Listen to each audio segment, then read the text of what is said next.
So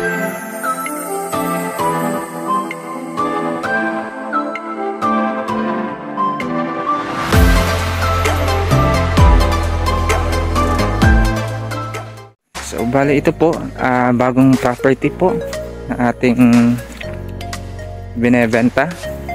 So ito po ay right to po niya. Yan po, pasok ang sasakyan. Bali ito na po yung property niya. Kita niyo naman po yung lawak po. Ay makapasok ang sasakyan. Dito po. Yan, palibot na po yan. Parectangle na po pa-way doon. So bali ang produkto lang po nito ay sagingan po, karamihan. May ilan din mga niyugan. Karamihan nga lang po ay saging ang tanim daw po. So bali ang sukat nito ay 8.8 hectares. Ang papel ay TCT na po. Then yung ano naman po, bali second owner na po ito eh. Pero yung first owner po na nakapangalan po doon sa title ay buhay pa naman po. Kaya okay pa din naman po yung papel, matatransfer po. Transferable po. Then sa access po ng tubig naman, meron po ditong creek.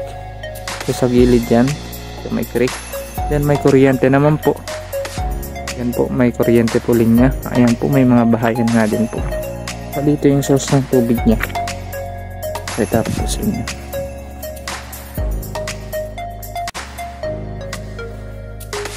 So dito po.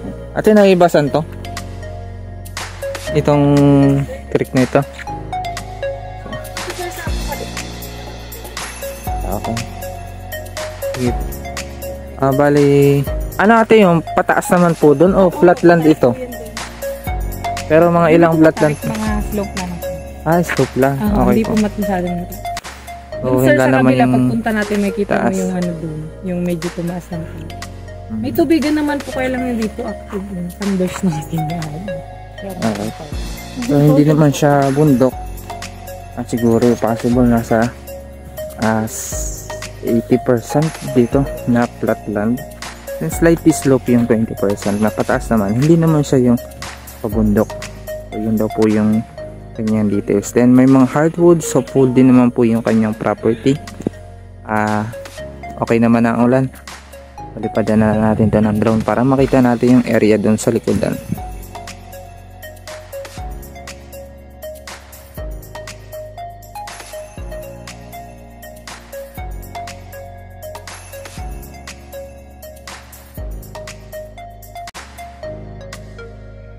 Bale, ito po yung drone view ng ating property. So yan po, puro sagingan po yung produkto niya. Then may mga niyugan din po siya na portion. Then yan po, meron ding ano po, dating palayan po. Hindi na lang po yan functional. Kumbaga po, matagal lang hindi na po natatanim at matatanda na din po kasi yung may-ari po nito.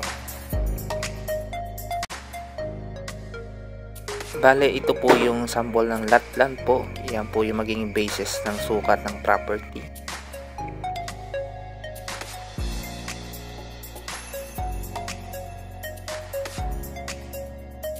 Ang layo po pala nitong property ito mula sa town proper ng Tagkawayan ay nasa 8 kilometers po. So maganda din naman po yung kalsada.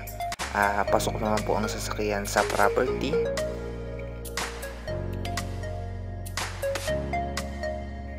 Bali sa presyo naman po nitong property ito ay nagkakahalaga po ito ng 40 pesos per square meter. So sa 8.8 hectares ay nasa 3.5 M po siya.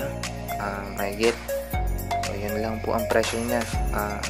Mababa natin po ito kasi may right of way naman po at malapit din sa town proper at may mga bahayan na din po ito, kaya pwede na din po siya sa presyong 40 pesos per square meter. So bali ayan po, kita nyo po may kalsada, malapit lang po yan sa property, may access po yan.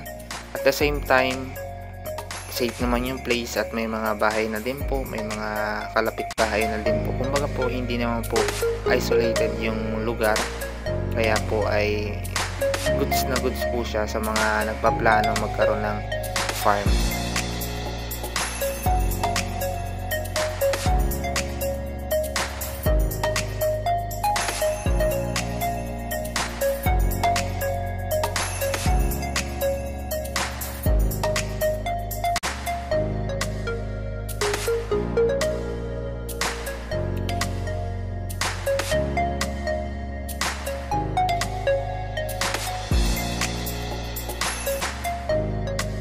Bali, ayan po yung kalsada po na magiging daan po papunta dito sa property. So yan, madali na pong malibot itong property kung sakali.